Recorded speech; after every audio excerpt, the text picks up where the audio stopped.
I'm in the mood for love. Hey, it's Amy with Ask a Christian, and today we're doing a very seasonally appropriate video. A question was sent in by Juanita, and it says this: what is the history of Valentine's Day? I've heard of its Christian roots, but I've also heard that it is originally pagan. So which is it?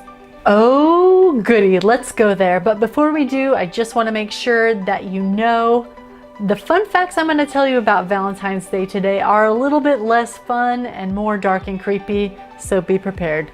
Okay, Juanita, you asked if Valentine's Day is pagan or Christian, and the answer is yes, it's both of them. In fact, Valentine's Day as we know it seems to be a conglomeration of pagan Rome, Christian Rome, literature, and a little bit of commercialism thrown in there. Let's start with the pagan Rome bit, as we have some early original sources. So no one records exactly when or how it began, but we know there was a very long-standing feast in pagan Rome called Lupercalia that happened every year on February 15th. The name of the feast came from the place they began the ritual, which is Lupercal cave in Rome, which was where legendary founders Romulus and Remus were suckled by a she-wolf. Now, the festival rituals of Lupercalia were really bizarre. This is where the dark and creepy facts come in. They began by sacrificing goats and a dog, after which two of the priests of the ceremony, called Luperci, would come forward and have a bloody knife touched to their forehead, which would then be washed off by wool dipped in milk. The end of the ceremony came when the two young men would laugh audibly. Afterwards, more ceremony participants would take the skins of the freshly sacrificed animals, cut them into thin leather strips or thongs, and run around in two bands hitting people, especially women, with the strips of leather. A blow from this skin whip was supposed to render any woman hit exceptionally fertile. Super creepy. Is this where we get the idea of hitting on people? Because I could really use some fresh leather. Now, the whole point of these goings on, according to author J.G. Fraser, was this: to repel the powers of evil and to so liberate the powers of good, thus promoting the fertility at once of man, of beast, and of the earth. I'll explain how this ritual could be linked to our current celebration of Valentine's Day in just a minute. Now on to the Christian part of the background.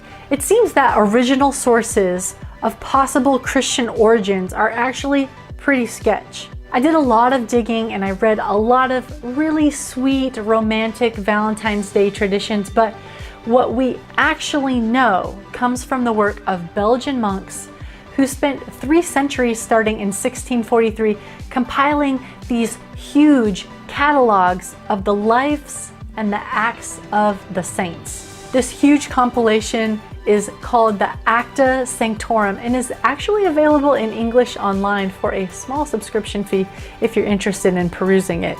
The Valentine stories come from one or more Saints Valentinus who were beheaded on February 14th in the reign of Roman Emperor Claudius Gothicus in around 270 AD. Basically, both legends have this Valentinus fellow as a clergy member for the early Christian church trying to gain converts in pagan Rome by doing miracle workings, and it doesn't turn out to be good for his longevity. Now, I know that our modern day Valentine legends have this great church figure who is marrying people despite the emperor's ruling, or who's passing notes in prison cells, but unfortunately there's no historicity to back this up.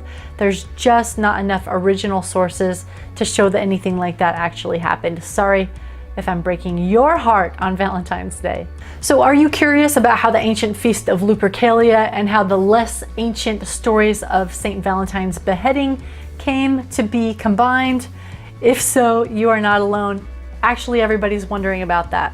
There isn't a proven historical link, but what we do know is that in 494 CE, Pope Gelasius wrote a cease and desist letter to Christians living in Rome because they continued to practice this feast of Lupercalia. Pagan blood sacrifices had actually been banned as a punishable offense since 341 CE, but Lupercalia was so popular and was hanging on in many forms even in the Christian church. Now this is where the history breaks down a bit, because we don't have any written proof that the feast of Lupercalia was replaced by the St. Valentine's Day feast, but it is not difficult to imagine that in a place where the feast was so popular and so pervasive that it would be an unpopular choice to have a pope say, hey guys, we're not going to have this feast anymore. It's not difficult to imagine that as the pope was getting rid of what he considered a very pagan, a very inappropriate feast, that he would want to institute something else to take its place. And so it is put forth by scholars that this was another appropriation or a baptizing of a pagan cultural feast and taking it into the Christian era. We don't know for sure that this happened for the St. Valentine's Day feast, but we do have documentation that this happened with Christmas, replacing the winter solstice, or the vernal equinox being celebrated in the early church as the Feast of the Annunciation. And so we know that it did happen with some regularity, and scholars propose that this is what happened with St. Valentine's Day as well. So even if all of that did happen as we are supposing it did, we still only have a date and a name. How did it become this romantic holiday? We can look to early literature for that part of the story. The first time romance is connected to this St. Valentine's Day feast is in an early poem from Chaucer dating to the late 1300s. In his book St. Valentine, Chaucer in Spring and February, Jack Oruch asserts that Chaucer kicked off this whole romantic love on Valentine's Day movement. And from there you get the flowers and the candy, you get cards in England, and then when Hallmark figures out how to make money off this holiday, we come to the modern day we know and love as Valentine's Day in the US. Now, in doing all of my research for this very short video, I came across several articles that were really down on Christians who celebrated holidays with pagan roots.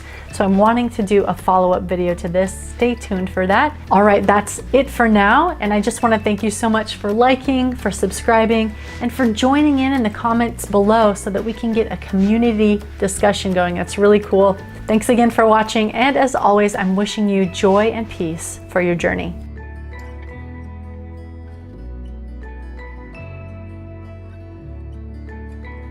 Hey, it's Amy with Ask a Trisket.